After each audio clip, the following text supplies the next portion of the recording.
Hey guys, welcome to Alien labs.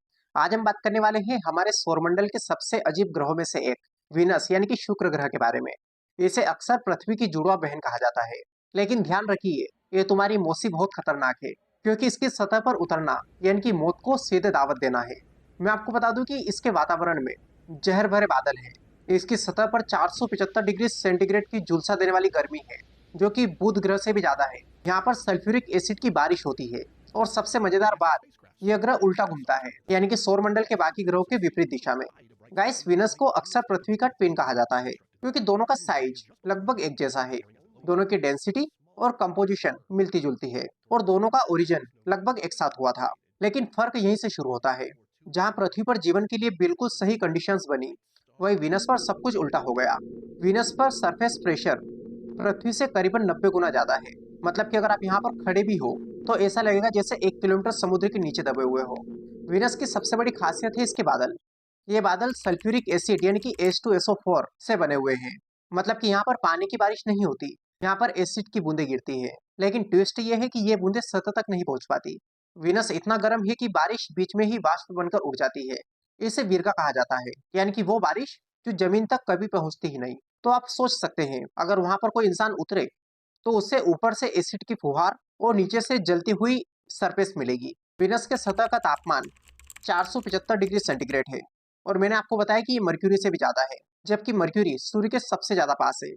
इसका कारण है विनस पर एक ऐसा ग्रीन हाउस इफेक्ट जो कंट्रोल से बाहर हो चुका है। यहाँ के एटमॉस्फेयर में 96% कार्बन डाइऑक्साइड है। मतलब कि हीट अंदर फंस जाती है और बाहर नहीं निकल पाती।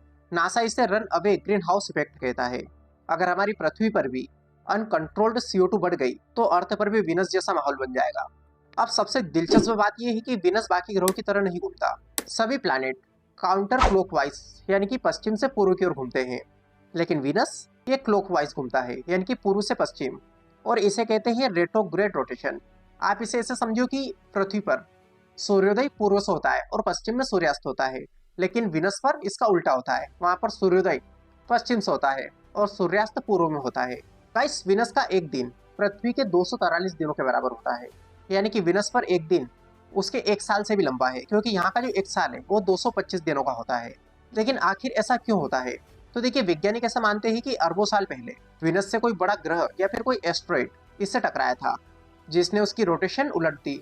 और एक और थ्योरी ये कहती है कि सन की ग्रेविटेशनल फोर्स और एटमॉस्फेयर के ड्रग ने इसे धीरे धीरे पलट दिया। इसके अलावा इंसानों ने भी कई बार विनस पर मिशन भेजने की कोशिश की, जैसे कि 60 और 80 के दशक में सोवियत यूनियन के वेनेरा प्रोग्राम ने पहली बार विनस की तस्वीर भेजी थी। लेकिन वहां के एक्सट्रीम हीट और प्रेशर के कारण स्पेसक्राफ्ट कुछ ही मिनटों में पिघल गए।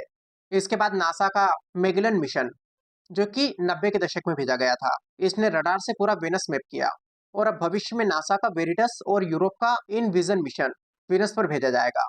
और इससे हमें ये पता चलेगा कि आखिर विनस ऐसा क्यों बना। अगर हम इंसानों की बात करें कि यहाँ पर क्या इंसान रह सकता है, तो गाइस, अभी के हालात को देखते हुए इसकी सरफेस पर तो ये नामुमकिन है। लेकिन कुछ वैज्ञानिकों का ऐसा मानना है कि अगर विनस के एटमॉस्फेयर में 50 से लेकर 60 किलोमीटर की ऊंचाई पर एयर बलून्स या फिर फ्लोटिंग सिटीज बनाई जाए, तो वहां पर टेम्परेचर और प्रेशर पृथ्वी जैसा है। लेकिन ये एक साइंस फिक्शन आइडिया है, ये सिर्फ थ्योरेटिकली ही पॉसिबल है। विनस हमें एक बड़ी सीख देता है। अगर अनकंट्रोल्ड ग्रीन हाउस गैसेस हमारी पृथ्वी पर ऐसे ही बढ़ती रही, तो हमारी पृथ्वी भी विनस जैसी नर्क बन सकती है। यानी कि ग्लोबल वार्मिंग कोई मजाक नहीं है, ये फ्यूचर का विनस बना सकती है।